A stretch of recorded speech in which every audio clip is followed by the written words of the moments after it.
اشرف پلار ته ډېرې بدې ردې ووایي او د کوره لاړ شي.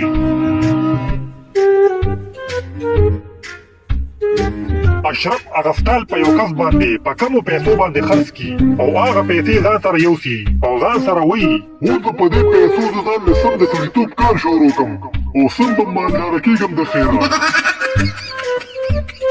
اشرف په لاره روان وي نو مخې له وله د پروټو دوکان ورشي. ماما شلتالان په څو دي؟ وروره په 1500 روپۍ کیلو دي. وايه څومره واچوم؟ ماما ته دا پروټ د کوم ځای نه راوړې؟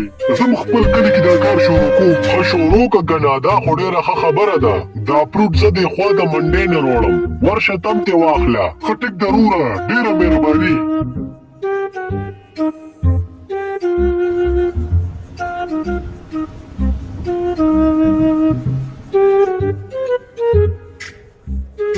اشرف بیا منډۍ ته ځان راورسوي او هغه سړي ته وایي سلام علیکم وروره، دوکان دپاره پروټ پکار دي، په څه حساب به ملاویږي؟ تازه پروټ وړې که نه خراب؟ تازه به څنګه ملاویږي او خراب به څنګه ملاویږي؟ ډېر خراب نه دي خو به زر بې خرڅې او په نیم ریټ به درته ملاویږي. اشرف چې دا واوري نو ځان سره وایي یاره ماله خو دا خراب پروټ ښه دي، په سم څیز کې اوس هم ګټه نشته.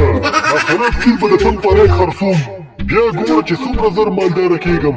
ټیک ده وروره، زه ګاډۍ راولم چې ټکی کم درنه. په سبا باندې اشرف د پروټو سټال ولګوي او هغې کې ودرېږي خو یو ګاښ ورله هم را نه شي. لږ ساعت پس یو کس را رواني او د ده سټال له راشي. وروره شلتالان په څو دي؟ شلتالان په 1500 روپۍ کیلو دي وروره. ولې وروره دا دومره ګران؟ شلتالان نیم خراب راوړي دي او ګران یې هم خرڅې، بس زه بل چا نه به واخلم. هغه ګاډ د ده نه لاړ شي او لږ ساعت پس یو پولیس د ده دوکان ته راشي. سلام وروره، یو شلتالو خوراکه چې وخورم خو ګوره پیسې به غواړې نه، پولیس ماما یم.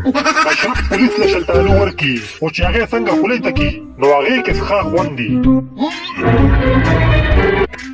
یا لکه دا څنګه شلتالو دې کې خو څښا خوند و، لکه ته په دې خلکو څښا پروټ خورې، ستا سر دا غم چا به مخکې شه تاړۍ ته.